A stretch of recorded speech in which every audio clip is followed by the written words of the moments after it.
AWAKND is a show dedicated to moments in our life that change the trajectory. The challenges we never expected, the lessons that we don't ask for, the transformations that redefined who we become. Through authentic conversations and inspiring stories, we explore resilience, growth, and the power of human spirit. We have real conversations, real people, and real transformation. I'm your host and producer, Nadine Moxon. Let's get awakened. Welcome, Stacey. Hi. How are you? I'm wonderful. Thank you so much. Thank you for being on my second episode. I am so grateful. So from the outside, I think from where I'm coming from when I first met you, everything looked successful, picture perfect on the outside. And then we got chatting. Mm-hmm. And beneath the surface, there's years of chronic disease, a cascade full of health challenges, especially for somebody so young, traumatic, the traumatic home invasions. I think we'll touch on that one if you're good with that. Yeah. Autoimmune disease, the diagnosis of a hip replacement at just 36 years old. I'm getting all emotional. We've got tissues behind here. And then multiple months of stress and no sleep, melanoma. And for you, I think it was remembering like who you are beyond the diagnosis. So please help me welcome Stacey Lynne. Yay, thank you. Okay, so let's start with like the life people saw for you. We'll just like touch on the childhood and then we'll just branch out from there and see where we go. Yeah, so if you want to go kind of really far back, I think I had a really good childhood. Growing up, my parents were amazing. They took really good care of me, very connected. They're still married to this day. Oh, so we have a very close family, which I love to death. And so childhood, everything was great. I would say kind of my pivotal moment that kind of challenged my identity is when I started modeling. I was young. I was spotted at the women's show in Calgary. Wow. And that kind of happened when I was about 14, but it really started to change how I thought about myself. It was more physical. I need to look a certain way, act a certain way, because that's what was deemed beautiful. So I had this pressure to be that kind of person from a young age. My parents never put that on me, but I put it on myself. Yeah. And I think if we touch on external validation, and I have this conversation with people all the time, especially as women, I know with guys too, but we can speak from our, women's perspective. I know like doing shows for years, that's why I stopped doing it. It was because I was searching for that external validation and not looking for it here. So is that something that 100%. Exactly. I started to put my self-worth based on the amount of shows I got, the bookings I got, who wanted to work with me, and how good I looked in my pictures. And that became my identity, is how other people would see me. And I put a lot of value in that. And so I kind of felt that was kind of the first step where it challenged who I actually was, because I would, like you said, the external validation, what people thought about me was now what I should think about myself. Yeah, which is not. Yeah, not what we want. Not what we want. We get older, we figure that bit out. We're like, no, we don't want to do this anymore. Exactly. Because it creates so more issues, behind the scenes, and we can get in our heads, and then it starts to affect like all the other areas of our life, which is exactly what happened, including sickness. Well, health. Well, that's exactly it. I went basically after that into university, and I again had to have this definition of almost perfection. So I worked really, really hard. I got scholarships for 3 years in university, but I sacrificed my health for it. I basically wouldn't sleep. That was the first sign of incredible stress, because I just wanted to be perfect. Again, my parents weren't putting this on me. It was something that I felt I needed to prove for myself, because I was almost kind of canceling out what had happened in an earlier life where I was just thought of my worth of how I looked. Now I wanted to be thought of more of my intellect. And so I worked so hard to prove to people I was more than just what I look like. So and that's really important that we touch on that bit as well. We aren't defined by our looks, but I think you are such a bubbly and exuberant person.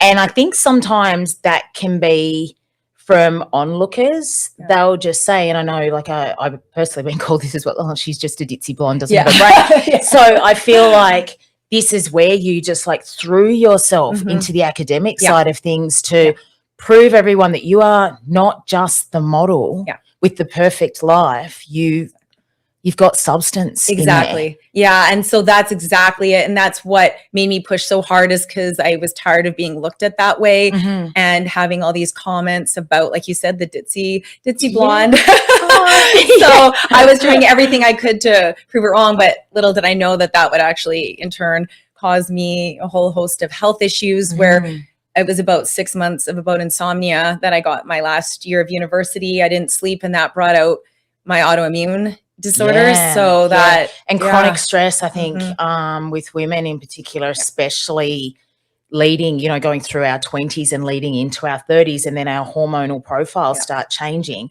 That stress is so significant. It is. And if we don't like reel that in, then we have autoimmune. Exactly. And they usually say that it is usually like the autoimmune can lay dormant within your system, but then it needs usually the stressor to be, you know, exposed essentially. So it compromises your immunity at the end of the day, which is exactly like textbook what happened with you. So unfortunately we've had the autoimmune, and then what was next? So basically after the autoimmune, it took about 6 years to get that diagnosis. So it was a long path and journey, not knowing what I could eat, what I couldn't eat, just trying to, they say I had IBS, and keep a food diary, but every other day something else would bother me, and I was feeling so overwhelmed. You know, I'd buy supplement after supplement trying to think I could fix it. I had candida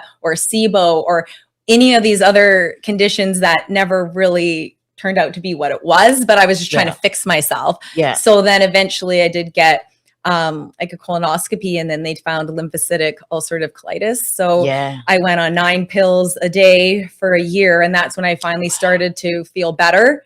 But it's funny how they think you're too young or you don't fit the profile, so they don't investigate further. So I feel like it was, you know, unfortunately I struggled longer than I needed to. And I think, you know, we all do, especially when you're diagnosed with like an autoimmune, because it's such a blanket diagnosis. Like your body is giving you those signals that something's not right, but then trying to figure out what it is. And I think if we step back and go back to the basics, like sleep is so important, you know, just like mitigating the stress when we can is super, super important for that. So after that, then so after I finally got diagnosed with the autoimmune, my life did get a bit better because I could actually eat food and process everything properly.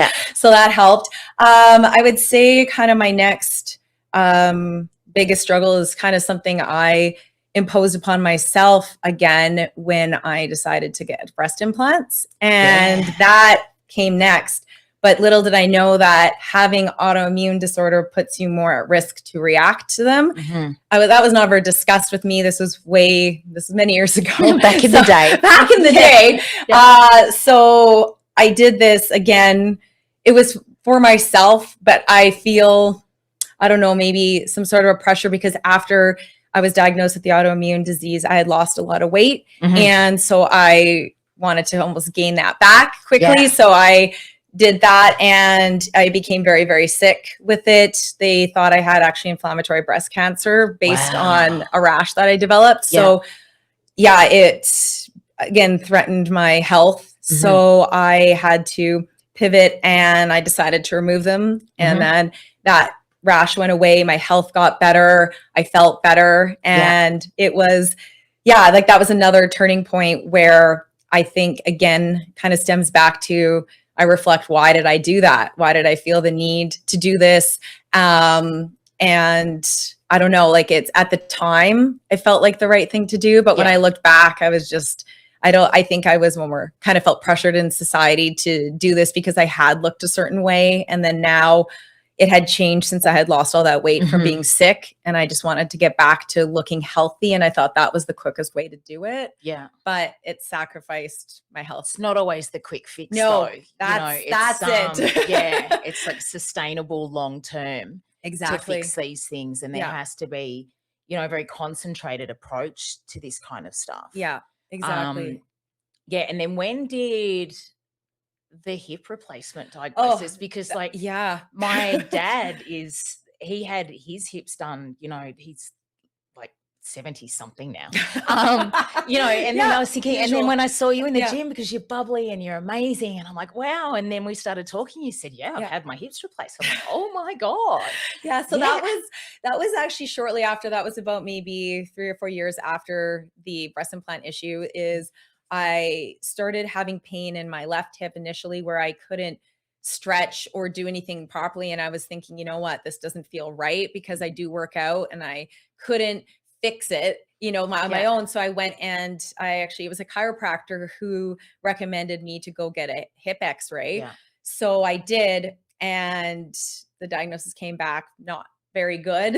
Yeah. And I basically was told that my left hip needed to be replaced right away.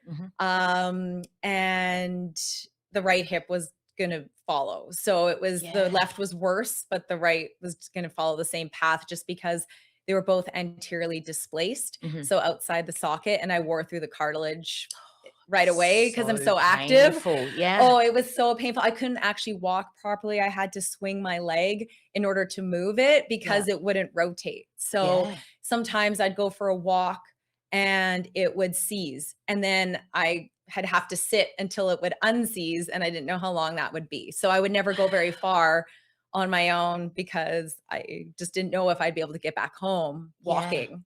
Yeah. And somebody that's active, that then creates its own problems within itself. Oh yeah, that was really hard on me, because exercise was my therapy, was my escape. I loved it, because since I lost a lot of weight during the autoimmune phase, and people would call me like anorexic or all these things, and when they didn't really understand what was happening, which was very hurtful. So the reason I got into fitness was, well, people can't say that to me if I have muscle. So I'm going to build muscle and prove people like that's not what was going on. So it became my focus, is that I'm going to build muscle. And then when the hips happened, I just thought, oh, great. Now what's going to happen to me? This is my identity. This is what I do. Yeah. And I just thought I pushed through it, but I thought, this is just going to make it even harder on me. So, and then you can only push your body so far before it's going to start to break down. Exactly. Yeah. For you. And then the next one with that was the melanoma. Yeah. So then after I did one hip, and then I waited 3 years, the hardest part was the waiting, because it happened right before COVID. Yeah. So then I had to prolong that surgery and wait for it. Then after the second hip surgery, I go back to my dermatologist, and he finds melanoma on my back. So I just keep getting hit with these health. And I'm going to say at that time it was very traumatic for me, because I thought so I'm very fortunate that my family and the person, my fiance right now, is very supportive of my health. But in the past, to spend any money on health was not, I should say, kind of like allowed. I was in a kind of a situation where it wasn't deemed necessary, and I probably wouldn't have paid the $300 to find this out. But my dermatologist told me that it could have killed me in 2 years. That's how aggressive. Because it's very aggressive. Yeah. So to think that if I was in my previous situation, I could not be here in another year because of that. Like, it was very hard on me to really sit with that, and to know that I've tried to do everything right. I eat well, I exercise, but this is something I couldn't control. Yeah. And do you think that comes back to the whole stress side of things? Because I know that point of your life, you were married, and it wasn't ideal. And we've all had those relationship experiences where we manifest, or our body will respond to the stress that we're under from somebody who is meant to love you unconditionally, and they don't. They're actually like sucking the absolute life out of you. It's very true.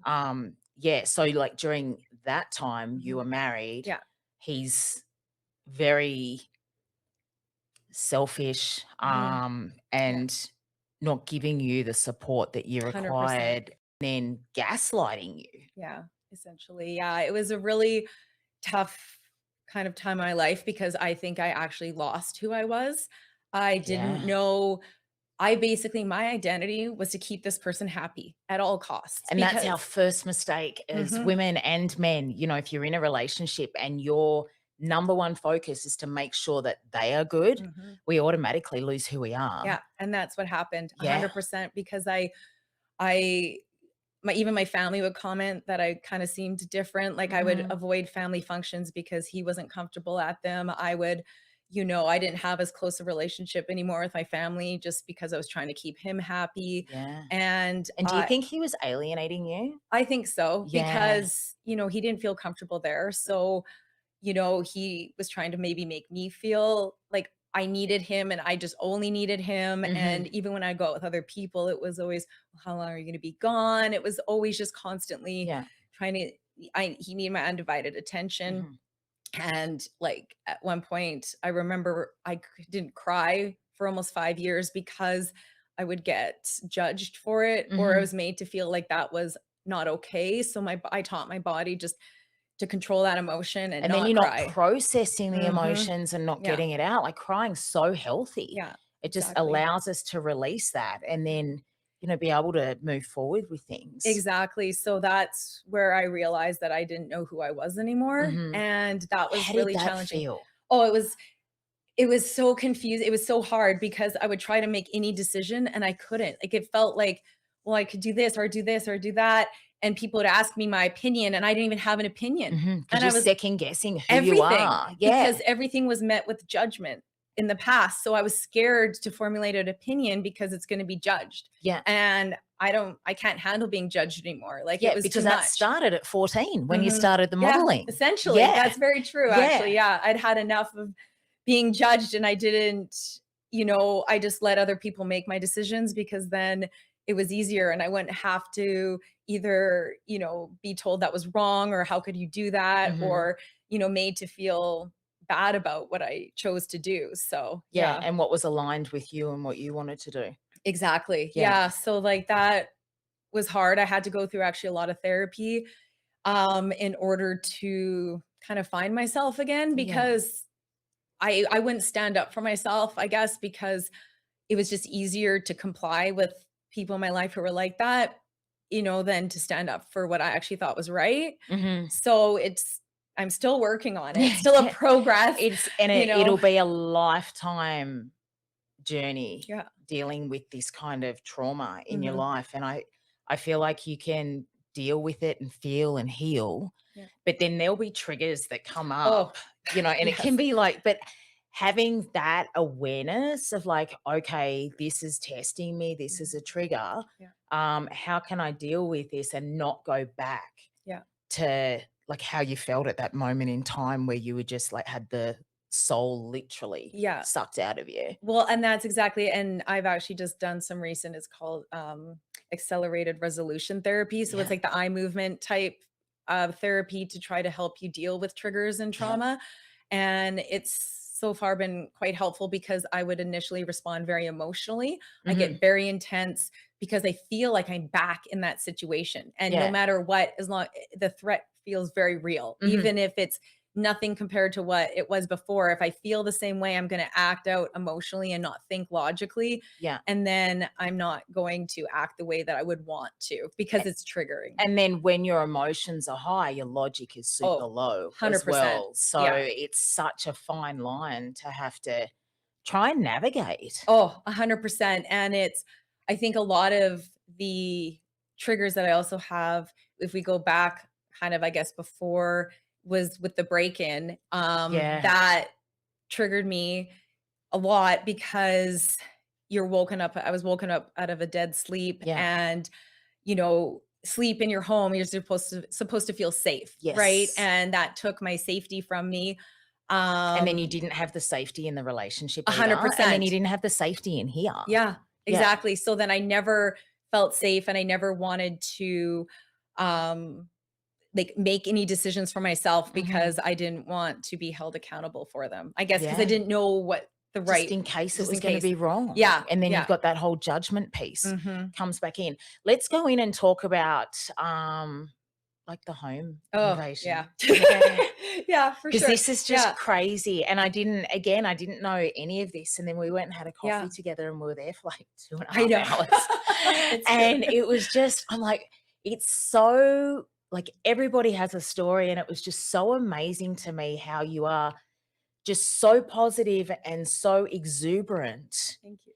And then all these things have happened. And then when you told me about this, like I literally nearly fell off my chair. Yeah. Well, it is quite a crazy story because essentially it was a home invasion, attempted sexual assault, and a physical assault that happened. So the person got charged with 3 separate charges, and it like shook me in a sense that he, like I said, woke me up out of a dead sleep, kept us hostage for 20 minutes in a room, wouldn't let us leave. And you know, it was also very violating for me because he went through all my clothes and all my underwear and everything, and he came back and he made me put on a dress for him. So it became, that was the attempted sexual assault, because then he took it to that next level, which was very demoralizing for me as a woman to have to do that, you know? So it was really hard for me to kind of get over and process that. And I, at one point, like I froze in front of him when I was trying to walk past because I just couldn't, like I couldn't go near him, couldn't get past to escape. Your whole body shuts down in those 100%. situations. Yeah, that's what it did. Yeah. And then I lived with that trauma, and unfortunately, like I didn't get as much help as I wanted to with it because I wasn't really allowed to spend a lot of money on counseling afterwards. So I didn't get to heal. You're still in this marriage that was extremely toxic and unsupportive and unsafe. Yeah. And then you were saying to me, whenever you needed help with anything at all, it would then be nickel and dime and be about money, or we can't afford it. So then it goes into your self-worth. So I can't afford the treatment I need to get better or to help me. Yeah. And then now my self-worth and self-esteem 100% goes back down again. So 100%. you've done this like the whole time. Well, that's it. And then I was even belittled to believe that if I couldn't overcome this on myself, that I had a problem. So just like, oh, can't you just get over it? Why are you letting him win? I thought you were stronger than this. Like, can't you just move on? But when it's mental trauma, you can't just move on because someone's asking you to. And that was the hard part. And then I wanted to move out of that house, obviously. But again, it was, well, we were going to lose money, so we can't afford to do that. Yeah. So I had to sleep in the same room that we had held hostage for 20 minutes for a couple years. And that also didn't help me heal because it was a constant reminder about what happened. So much worse. Yeah, it did. Just accumulated everything on top of that. Exactly. Yeah. Exactly. And that's what my therapist said, is that I couldn't fully heal until I actually left that place because there was too many reminders. And, you know, but again, I didn't fight it because I was just complying. I was just making the other person happy. Yeah. Which is what I did the whole time. And saving the peace. I think, you know, you get to a certain point sometimes in these destructive relationships where you just keep your mouth shut because you don't want to deal with the ramifications of speaking your truth. Exactly. And it's just such a bad place for us to be in, you know, especially as women, because it just, it's really not good. It basically, like, I would say kind of like destroyed me, because for like a month after the event, anytime it was brought up, I'd be physically ill from it because it brought back all the feelings and all the trauma, and I wasn't able to deal with it because that cost money. So I just had to somehow push it down and bury it so that I didn't feel it anymore. Yeah. But I never truly healed from it. Yeah. So what was the point where it like came back up? Everything came back up because you can bury stuff and hide it for so long. And there will sometimes be one moment. Yeah. I think to be honest, it was the constant nagging on me about where, like, say where I was or what I was doing. Like I Mhm. couldn't handle, like usually it would be like, oh, where are you going? What are you doing? How long are you going to be? And it Yeah. was constantly checking up. And then it was, well, how much money are you spending there? We need to watch this. And it was just rapid fire messages one after the other about it. And I just lost it. And I said, Mhm. I'm leaving. I'm going to my parents. I can't handle this. And I just kind of like broke down and I just was crying in Superstore. And I was like, I couldn't handle it anymore because it was just too much. Like I was trying to keep it all under control. And I was just like, I was like, okay, I can compartmentalize. I can handle this. I can push this in that box, this in that Mhm. box. But when I was just getting all these rapid fire messages about I exploded. I just Yeah. couldn't deal with it In anymore. Superstore. In Superstore. I know. Great spot to do it. I know. Luckily, it's loud in there, so Yeah. nobody really notices, or I didn't notice anyone noticing me crying in the Yeah. corner. But like, yeah, it just hit me. I Yeah. just couldn't handle it anymore, and I literally just like I said, like exploded with emotion, and I hadn't, like I said, cried for 5 years before Mhm. that because I just pushed everything down, but it just came overflowing. And I Yeah. had to get it out. And luckily my parents again are always there for me, Yeah. always supportive. They let me come stay with them. And you know, when I did leave that house, like I felt almost instantly relief because Yeah. again, I didn't have the memory of the break-in. Yeah. And it was just constant. Like I can't even tell you how traumatic it was to live in that house where I would turn on the blender and I'd have to go stand in the hallway because I couldn't hear around me. So I'd be thinking someone's going to come up behind me. It was just such a Oh. thing in my brain. And then Yeah. when I would shower, I'd have like my mom on the phone and speaker when I was in the shower because I couldn't hear if somebody was going to come up behind me. So it was all these little things Yeah. that I think were really traumatic, but I was coping with them. Yeah. And Right. then the central nervous system Yes. at that Yeah. point Oh. is just It's shot. redlining the Oh, yeah. whole time. 100%. I was Yeah. sleeping maybe 4 to 5 hours a night. And that's like not That's rare enough. that's it. That's it. And like that's all I could sleep. And then I'd work out, you know, I'd get up at 4, go work out because that was my therapy and my escape. Mhm. But then that was probably overused as well because I just needed to get out of that environment. So Mhm. I would use like any excuses. I'm like, oh, I'm just at the gym longer. I'm talking to people just so that I didn't have to be in that environment like where that's uncomfortable for me.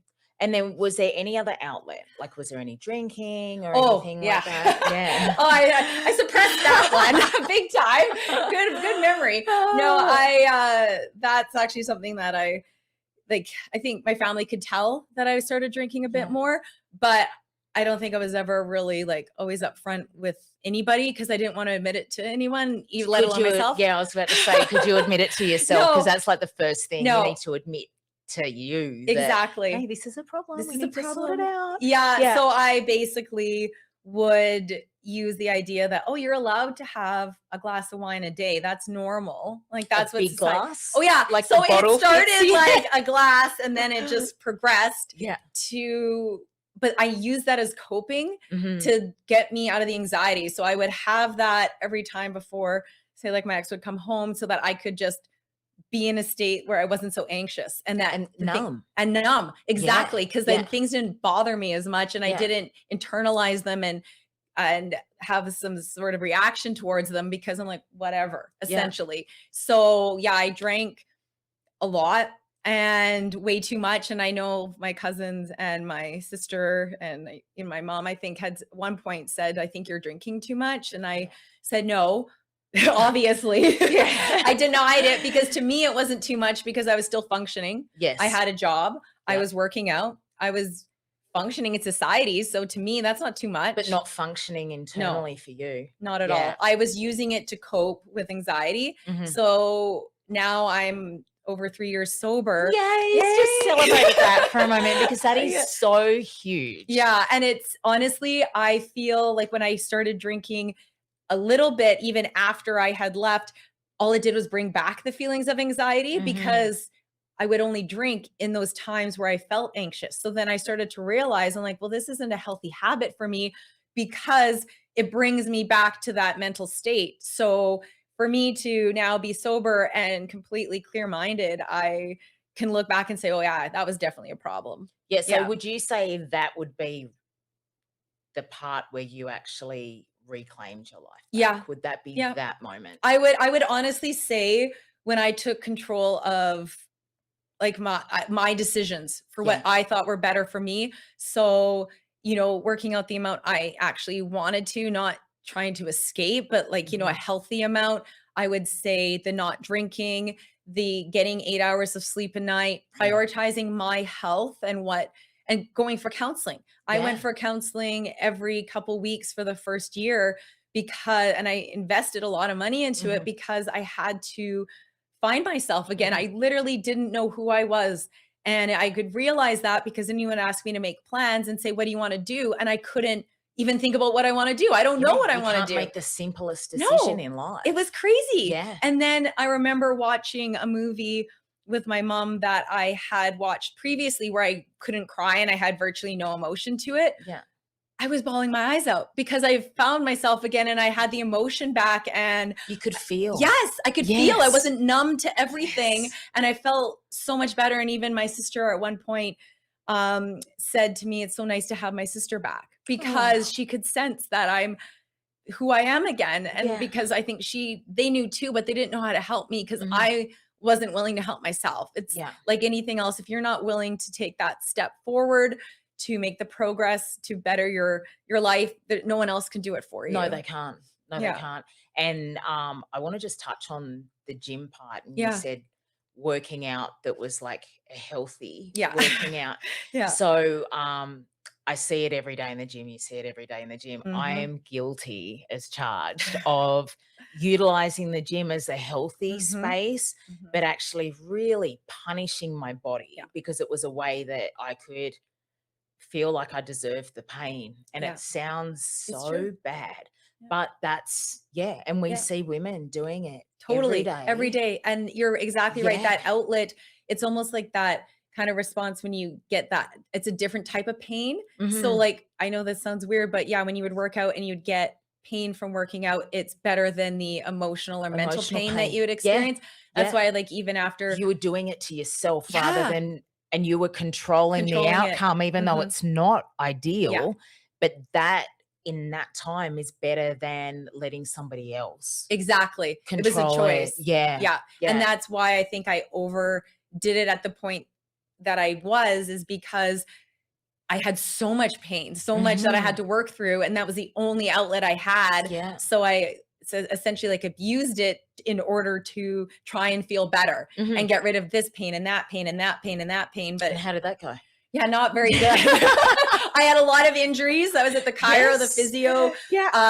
My hip was obviously, my favorite phrase I was using was, I'm just going to run my hip into the ground. That was what I used to say because I needed exercise and that hip came up as a shock. And I was like, well, nothing's going to stop this. I have to keep going. I need this. Like they can't take this from me.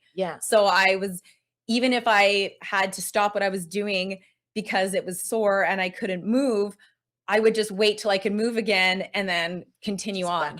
Just back at it. Yeah. It's so crazy. Yeah. So crazy. Yeah. It was a lot, but I feel now like I'm so much more balanced and I feel definitely happier and more content. And I do know who I am. And that's where the whole thing where I love fitness, but so like the hardest other part for me was the dental aspect is like after I was in hygiene for 20 years and the surgeon told me after 2 hip replacements that career isn't the best because of the positioning you sit around the chair. It kind of can decrease, longevity or whatnot, or I could have other issues. So I kind of took that hard because that was also part of my identity. That was my intellect that I worked so hard to achieve. So I had to. And do you think that was your purpose? Yeah. Like I honestly feel like I was given a skill set, like I'm of Christian faith. And I feel that I was given these set of skills to try to help people. Like everything I try to do is I feel that on this earth, we're here to help one another in any way we can. And so I feel like I was given the aptitude and the skill set to be able to help people with, their oral hygiene and all this. Because it's not an easy program, it was very stressful, very difficult, but I excelled at it and I enjoyed it thoroughly. And so I feel like that was kind of my calling. And then when that got kind of shut down almost in a sense, taken away yeah, from you, like everything else. Yeah, exactly. I'm like, great, something else. What else? Take it all. Yeah, just have it. Exactly. Yeah. So then that felt like I lost part of my identity again, because I lost that. And that was a huge part of who I am, because I felt so proud when people come up to me, they say, oh, what do you do? Oh, I'm a hygienist. Like I loved what I did. And I was very proud of it because I worked so hard for it. And then when that was gone and then people like, what do you do? I was like, well, I'm taking a break. I had surgery. Like I didn't know what to say. Yeah. It kind of, and it feels deflating when you're like, I don't know what to say. Like I had this amazing career that I loved. And then now that's taken away. And again, who am I? Exactly. Well, that's what it was. And so I kind of pivoted because I need to have a purpose. I'm fortunate in my situation that like financially, I don't have to work, but I choose to work. But the problem is I need a purpose, and I'm not just going to sit around and do nothing, because that isn't purposeful. So I pivoted towards fitness and because I love fitness. And so I, took my personal training certification. I took a metabolism certification. I took all these other courses because to me, the more I could know, because I'm entering late in the game, I'm years behind everybody else in the field. It's never too late though. Well, that's what you realize. Have this life experience behind you that no one else has. And that is true. And that's where I thought, I rehabilitated myself twice, once with my left hip, once with my right hip, where I couldn't work out or lift weights with that one leg for 9 months. So it was basically completely atrophied compared to the other leg. Like it, looked a lot smaller. So I had to rebuild it. So I thought, I could be really good at helping people with this. And this could be another purpose for myself and help people rebuild from injury. And I could use that. So I did start doing that. How'd that go? Well, it went good.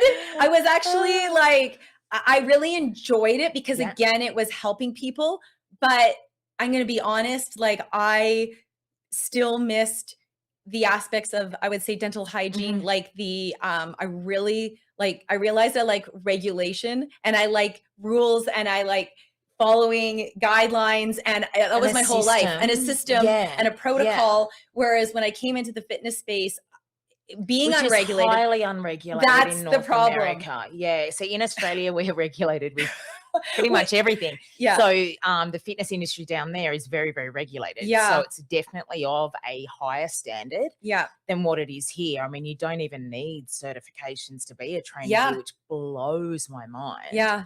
Yeah. So then you come into the fitness side of things and it's like cowboys and Indians. Yeah. And I'm like, okay, that goes. That also goes. And then I found that I just couldn't keep up with, what was, I should say, trending or popular or what people wanted, because what I wanted isn't necessarily what everyone in the public wanted. I was on facts and science-based and all this. And which works just quietly. All these fads that come out, they are very short-term lived and they don't work. It's the old basic fundamentals. That's it. That work. Exactly. But everybody tries to reinvent the wheel and have the new cool thing. And exactly. And I couldn't rename it. And it's hard, because you're in it. Yes, drives me insane sometimes. And so that's kind of where I felt. And so I always kind of felt like I was, trying, going uphill constantly, against the grain, not aligned with what made me feel good about what I was doing. And then fortunately I aligned with my classmates from actually university. So 20 some years ago. So here's the full circle. You guys, this is amazing. So essentially I was reconnected with them, and they had started a mobile dental hygiene business. And it sounded amazing because you can set your own, hours, you can take the time with patients, all that sort of thing. So to me, that sounded like a dream, because in a dental office, it's you get an hour, and it's very rigid, very fast paced. So that's, and in turn, very stressful. Very incentivized by money. Exactly. Yeah. So that's another reason why I kind of like was okay when I had left the space because of the stress of that. But seeing this opportunity and they needed help in their business, I kind of took it on.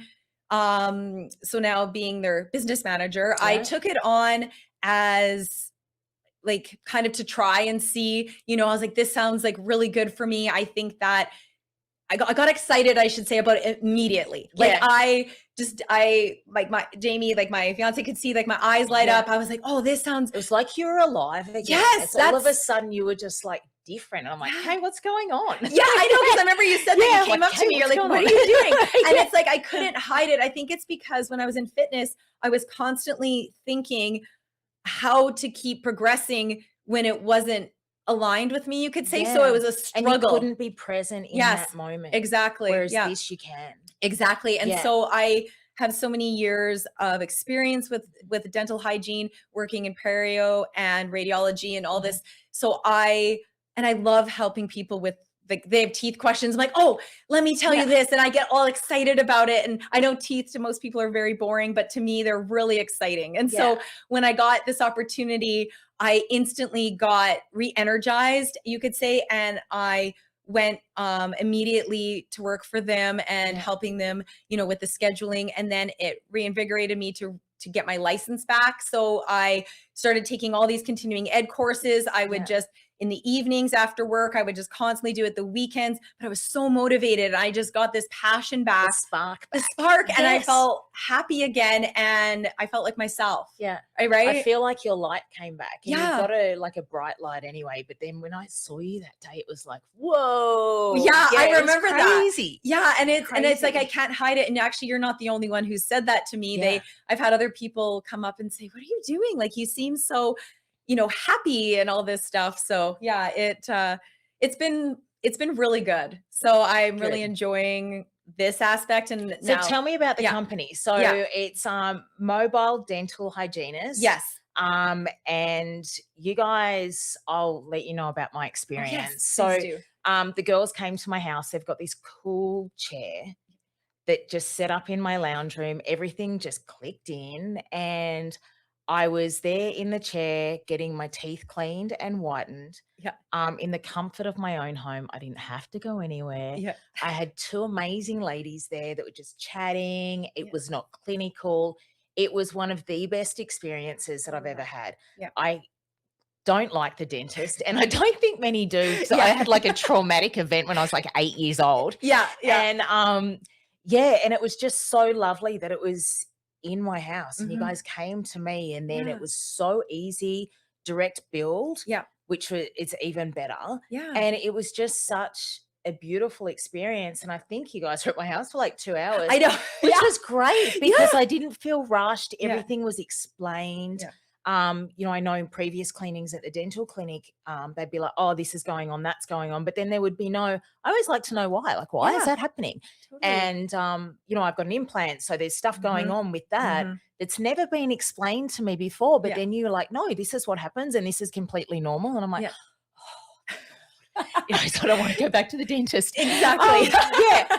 So, you know, you guys came to my house and set up and then gone, and it was great. And I appreciate that feedback. And that's exactly what we're trying to do. Is it more of that kind of concierge, like white glove treatment where we come to you? It's not just for like concierge is great. Right. That's what it is, right? Because we come to you and we try to elevate the patient experience, because essentially we look at what we didn't like about working in dental offices, being rushed, not having the time that you need to explain or to do everything you would like to do in an appointment. So we give ourselves as much time as we want, and we don't charge any extra for it. That's the thing, is that it's the same cost. We follow the Alberta fee guide. So it's the same kind of, for financial aspect, the same. But I find like you said, we're there for almost 2 hours because we did all of the diagnostics, we did whitening, and that's actually something that we're doing now going forward, is we're going to actually offer complimentary whitening with every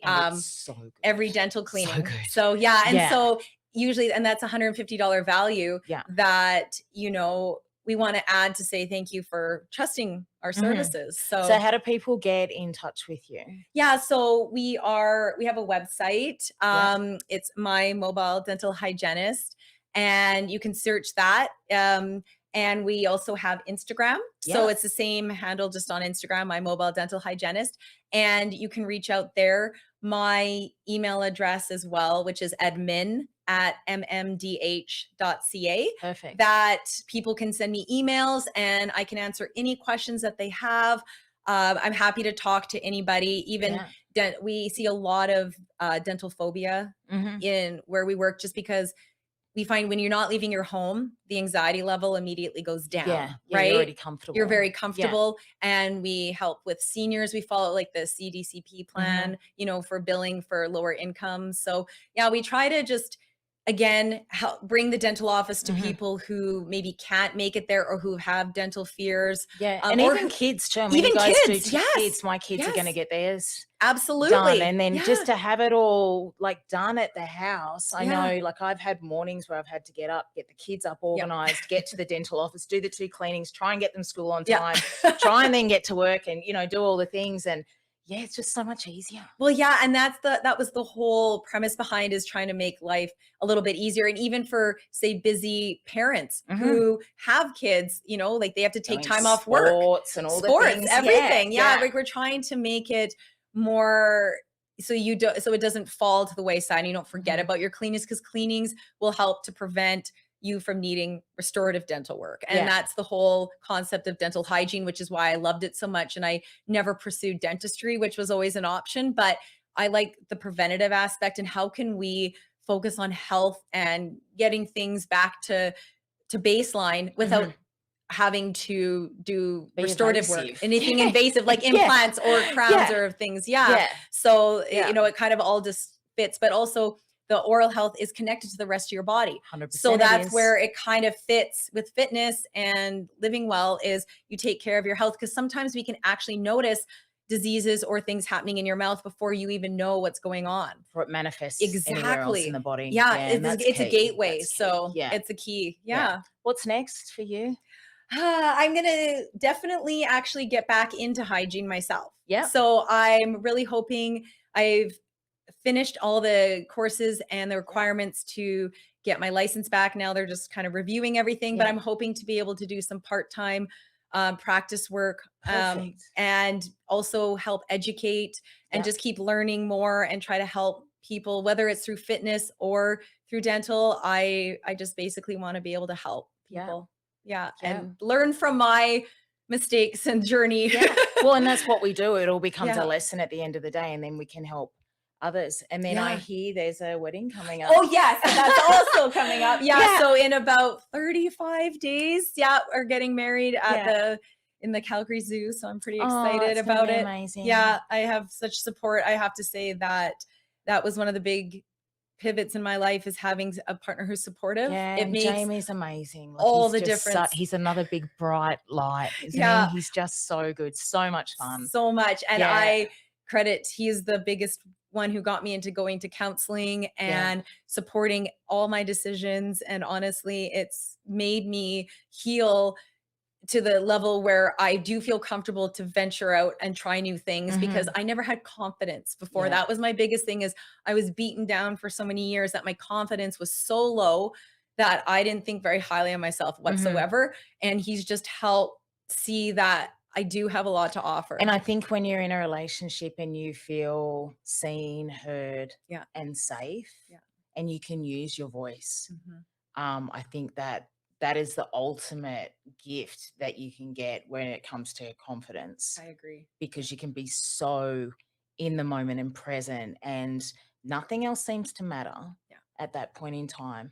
I am so grateful that you're my second guest on the show. I feel so honored. Your story is so inspirational and amazing, and I love how it's just come back around and everything's falling into place for you and aligning right now. And you know, I think one of the big things that's come out of you and speaking to you is that your diagnosis is not your identity, and it does not define who you are. Very true. I completely agree with you, because if you took if you put it all on paper of the hips, the melanoma, the autoimmune, all these things, it looks like this person would be decrepit and, you know, like, oh my gosh. But that would be your choice too. Yeah. You could choose to be that way, but you've chosen not to be. I don't you've been let very it, proactive and I don't let it get me. I just let it, I look at the adversity as, okay, well, how can I use this now with my correct mindset? How do I use all that I've learned to help educate others and, you know, inspire others? People. Yeah, because that's what it's about. We can use our own journey to help others. And I just hope, you know, one of my main goals with doing this show is to, if one person out there can resonate with your story or my story, or whatever guest I've got on, then I know that I've made a difference. My guest has made a difference. And that just makes me so happy. Me too. That's why I feel so honored that you asked me to be part of this, because I truly believe in what you're doing and I want to support it. And I think it's so important for women to support other women and rip each other down. We're done with those days. Oh, 100%. Done with those days. Well, thank you so much, Stacey. My like pleasure. You're just amazing and such a bright light, and my life is just so much better with you in it. Oh, I feel the same about you. Honestly, I've got tissues behind here just in case. Yeah. So awesome. Well, thank you guys for listening in today, and we'll see you very soon with my next guest.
Dope boy, Fred, 441 to the project. Lying young and street, made the pussy, bring the black bag. Standing in the kitchen, whipping nigga, get your contact.